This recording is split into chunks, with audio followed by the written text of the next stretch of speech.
મહત્વપૂર્ણ સમાચાર પ્રાપ્ત થઈ રહ્યા છે। રાજકારણ ફરીથી ગરમાયું છે। અમરેલીમાં બનાવટી લેટર કાંડ મામલે રાજકારણ ગરમાયું। કોંગ્રેસ નેતાની એન્ટ્રીથી રાજકારણ ગરમાયું છે। પ્રતાપ દુધાતે સીએમ અને નરેશ પટેલને પત્ર લખ્યો છે। ખોડલધામના નરેશ પટેલને સંબોધીને પત્ર લખવામાં આવ્યા। પાટીદાર સમાજની કુંવારી દીકરીનું સરઘસ કાઢવામાં આવ્યું તેવો ઉલ્લેખ આ પત્રની અંદર કરવામાં આવ્યો છે। 4 આરોપીમાં એક યુવતીનો પણ સમાવેશ થાય છે। ત્યારે અમરેલીમાં બનાવટી લેટર કાંડ મામલે કોંગ્રેસ નેતાની એન્ટ્રીથી હવે રાજકારણ ગરમાયું છે। ખોડલધામના નરેશ પટેલને સંબોધીને પત્ર લખવામાં આવ્યો છે। મુખ્યમંત્રીને પણ પત્ર લખવામાં આવ્યો છે। કોંગ્રેસ નેતા પ્રતાપ દુધાત દ્વારા પત્ર લખવામાં આવ્યા। પાટીદાર સમાજની કુંવારી દીકરીનું સરઘસ કાઢવામાં આવ્યું હોવાનો ઉલ્લેખ આ પત્રની અંદર કરવામાં આવ્યો છે। સાથે જ કહેવામાં આવ્યું છે 4 આરોપીમાંથી એક યુવતીનો પણ સમાવેશ થાય છે। ત્યારે અમરેલીનું રાજકારણ અત્યારે ગરમાયું છે। બનાવટી લેટર કાંડનો જે મુદ્દો છે તે અત્યારે જે છેડાયો છે તેને કારણે રાજકારણ ગરમાયું છે।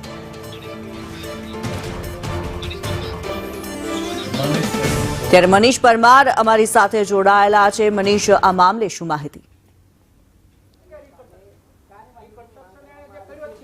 જી બિલકુલ, વાત કરીએ તો અમરેલી અંદર ભાજપની અંદર જે જૂથ વિવાદ આવ્યો છે અને એની અંદર લેટર કાંડ સર્જાયો હતો। લેટર કાંડની સજા છે તે પાટીદાર દીકરીને આપવામાં આવી હતી। પાટીદાર દીકરીનું સરઘસ કરવામાં આવ્યું હતું અને તેને 12 વાગે ધરપકડ કરવામાં આવી હતી। ત્યારે પાટીદાર સમાજમાં રોષ ભભૂકી ઉઠ્યો છે। ત્યારે આપણી સાથે અત્યારે જે પ્રતાપ દુધાત છે, પાટીદાર આગેવાન છે, તેમની માંગ છે કે આ જે લોકો છે તેને મુખ્યમંત્રી ને પત્ર લખવામાં આવ્યો છે અને પત્ર લખીને ન્યાયની માંગ કરી છે। ત્યારે અત્યારે પાટીદાર આગેવાન પ્રપતભાઈ દુધાત છે તો તેમની સાથે વાત કરવાના પ્રયાસો કરીશું કે ખરેખર આ દીકરી સાથે અન્યાય શું થયો હતો, કેમ અન્યાય કરવામાં આવ્યો હતો। ત્યારે પ્રતાપભાઈ દુધાત છે તેમની સાથે વાત કરવાના પ્રયાસો કરીશું કે જે કારણ કે જે રીતના 12 વાગે ધરપકડ કરવામાં આવી હતી અને જોઈ શકાય છે રાજનીતિ પ્રતાપભાઈ કરી રહ્યા હોય તો 1 to 1 બેસવાની પણ પ્રતાપ દુધાતની તૈયારી છે। આની ઉપર 2 દિવસ સુધી હું એક પણ શબ્દ બોલ્યો નથી। આજે શા માટે મારે બોલવાની ફરજ પડી? તમારે રાજનીતિ કરવી છે। પ્રતાપ દુધાત તો સેવા કરે છે, રાજનેતા તરીકે કામ કરે। તમે રાજકારણ કરી રહ્યા છો। 2 વર્ષની અંદર બની બેઠેલા નેતાઓ જનપ્રતિનિધિ તરીકે છૂટાયા। તમે 2 વર્ષની અંદર કેટલા બુટલેગરોના ભાઈ સરઘસ કઢાવ્યા? 2 વર્ષની અંદર અમરેલીમાં કેટલા ખનીજ માફિયાઓના તમે સરઘસ કઢાવ્યા?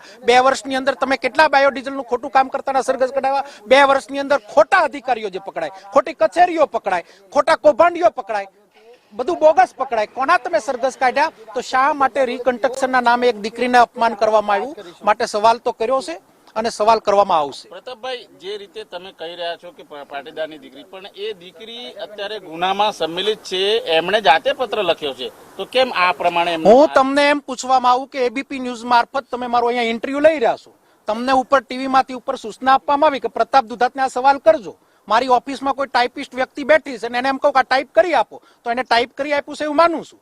પણ એનો એવડો ગુનો નથી બનતો કે એને આ કુંવારી દીકરીને શહેરની અંદર લઈને નીકળવું। આ માનવ અધિકારીનો ભંગ થયો છે। આ રાતના 12 વાગે એટલે એને 302 ની કલમ લાગી હતી। 302 ના કલમ વાળા અમરેલી જિલ્લામાં ખુલ્લા ફરે છે। પકડવા ગયા નથી ગયા।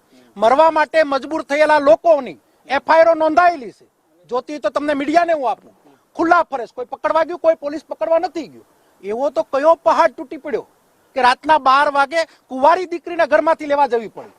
લાવવા એનો વાંધો નથી, પણ તમે રીકન્સ્ટ્રક્શનના નામે એની ઓફિસની જગ્યાએ ચિત્તલ રોડ ઉપર રીકન્સ્ટ્રક્શન કર્યું છે, તો તમે ક્યાં આધારે કર્યું? આ ખૂબ જ વેધક સવાલ છે।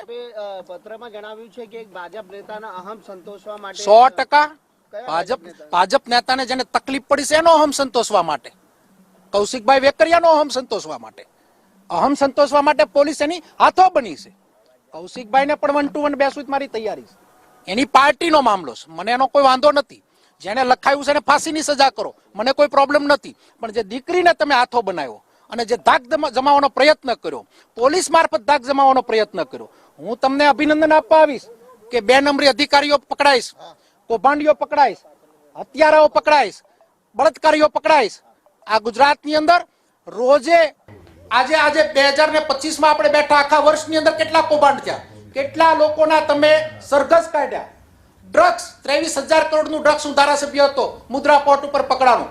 નાકે ઓટલે છોરે બુટલેગરો ખુલ્લેઆમ દારૂ વેચે, કેટલા લોકોના સરઘસ કાઢ્યા?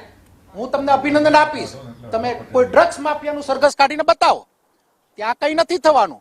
પણ એક નારી શક્તિ, કુંવારી દીકરી, એને અપમાનિત કરીશ ત્યારે બોલવી એ મારી ફરજનો ભાગ છે. અને સીધો જ સવાલ કૌશિકભાઈ વેકરિયાને છે. આપણે જણાવ્યું છે ખાન ખનીજ માફિયા દારૂ ગુલામ અમરેલીમાં ચાલે છે, પરંતુ આવા લોકોની ધરપકડ બાદ સરઘસ નથી કાઢવામાં આવ્યા. ક્યારેય નથી નીકળ્યું સરઘસ.